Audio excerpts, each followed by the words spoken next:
And that is a wrap for day one of the NBA playoffs, in which we saw some incredible games. So I'm here to break it all down for you guys. What is going on, y'all?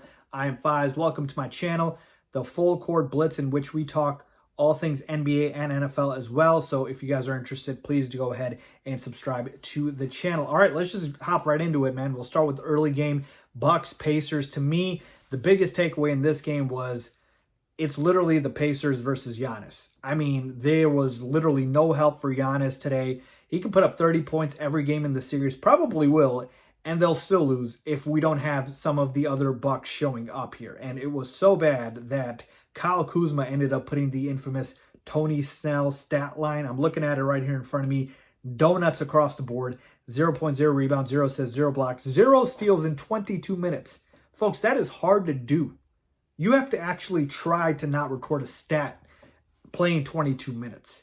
So that's unreal, man. And you have to think, man, that Chris Middleton for Kyle Kuzma trade seems terrible for the Bucks right now. Chris Middleton was a playoff riser, somebody who played better in the playoffs. Obviously, his availability was a big issue. But my point is, Kyle Kuzma has been a major disappointment for the Bucks so far. Now, the good news is that according to reports, Dame is going to be coming back in this series, probably game 2 or game 3. That's going to be a huge help for the Bucks. So the series is far from over, but the way Indiana's playing right now as a team, everybody contributing. I mean, Hallie didn't have a great shooting game, but they won easily because Miles Turner went off, Pascal Siakam went off, Andrew Nembhard, one of the best role players in the playoffs. He had a really good game. So for the Pacers, you just got to keep doing what you're doing, getting everybody contributing and involved. For the Bucks, let's get Giannis some help. All right, moving on to game 2 here. We got the Clippers versus the Nuggets, and this was probably the best game of the day, in which the Nuggets won a thriller in OT, 112-110. And to me, the biggest takeaway in this one was, where was Kawhi Leonard in the second half? I mean, he had a spectacular first half. I think he had like 14 points, but basically a no-show in the second half. Even in overtime, didn't do much, and they really needed him. James Harden carried today, 32 points, 11 assists, 6 rebounds. But Kawhi Leonard need more than that. 22 points, I mean, it is solid, but you need more than that, especially when when the Nuggets have their guys going. And I got to tip my cap to Russell Westbrook, who played really well today, man. I know obviously he had some of his hiccups, but that's the Russell Westbrook experience, right? You get the good with the bad, and Russ had more good than bad today, especially late in that game when he had that deflection off of the inbounds pass. I mean, that was what sealed it for them. So to me, very surprising here, because I have the Clippers winning this series, so I thought they would win this game. Still a very long series. Nothing's decided at this point, but need Kawhi to show up definitely in the second half. Norm Powell was a disappointment in game 1 as well. So it was really Harden and Zubac. So you need these other guys to play well. And then for the Nuggets, Michael Porter Jr.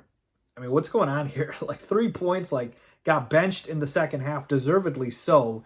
But this one is going to be a 6-game series, folks. I mean, I probably underestimated the Nuggets, thinking that the Clippers could take them pretty handily.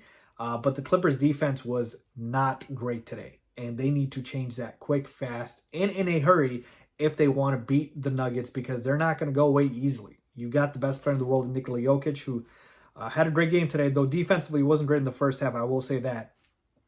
But yeah, man, for the Clippers, locked down defensively, and Kawhi Leonard showing up throughout all 4 quarters, that needs to change. I think we'll see a fired-up Kawhi in game 2.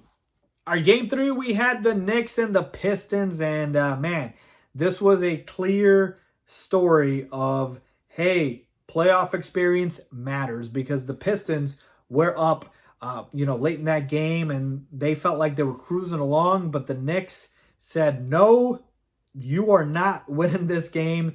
Went on that insane run, and a shout out to Cam Payne, man. The last guy I would expect to be a difference maker in a playoff game, right, with his very, very uncomfortable looking jump shot. But kudos to him. Balled out off the bench. I think he had like 14 points. Jalen Brunson, first half shots wasn't falling, but then stepped it up in the second half. He's a playoff riser. Cade Cunningham got locked down by OG Anunoby today. No ifs, ands, or buts about it. Cade, first playoff game. He's going to learn. He's going to, grow from this. But this was my concern with the Pistons coming into the series. I love the Pistons. I think they can push the Knicks. They showed you today. But when push comes to shove, playoff experience matters. You got to be there to be able to do what the Knicks did. And that's how they got it done here. So I think the Knicks do win the series, obviously. But the Pistons will make it a series. But playoff experience matters here, people. And so to me, you just got to have the Pistons just kind of go through this learning experience. They can beat the Knicks, they can, but you got to do it all 4 quarters. Got to keep that intensity going. And Cade's got to shoot better. He's got to play better. The role players definitely stepped up. Malik Beasley had a great game. Tim Hardaway Jr. shot the ball well. 19 points. Like, you got what you needed from the role players. So actually for the Knicks, you basically need the same performance from the role players, but Cade playing better than he did today. And for the Knicks, really, to me, you just got to keep the course here. Hopefully get some more good games out of campaign. Mikal Bridges got benched today for him. Need more from him. But overall, the Knicks did what they had to do at the end. Got the dub. Finally, we got the Lakers and the Wolves. And this was the most surprising game to me as far as the outcome. The Wolves blew them out pretty much. I mean, I know the Lakers made a last-second push here, but the Wolves handled this one from start to finish. And to me, the biggest difference in this game was the Lakers' defense. I mean, J.J. Redick has got to get them to lock down here defensively because the Timberwolves shot the lights out. And I get it. They're not going to shoot like that every game. All right. But Naz Reid going off for 6 threes, like Jaden McDaniels going off for 20-plus points. Like, you cannot let that happen. I think a better strategy for J.J. Redick might be to let Ant get 40 and not let his teammates get involved. Because if that happens, you're toast. All right. So guard the 3-point line, please, Lakers. Like, that is how you do it. LeBron showed his age today. Wasn't great in this game. And really outside of Luka, nobody was.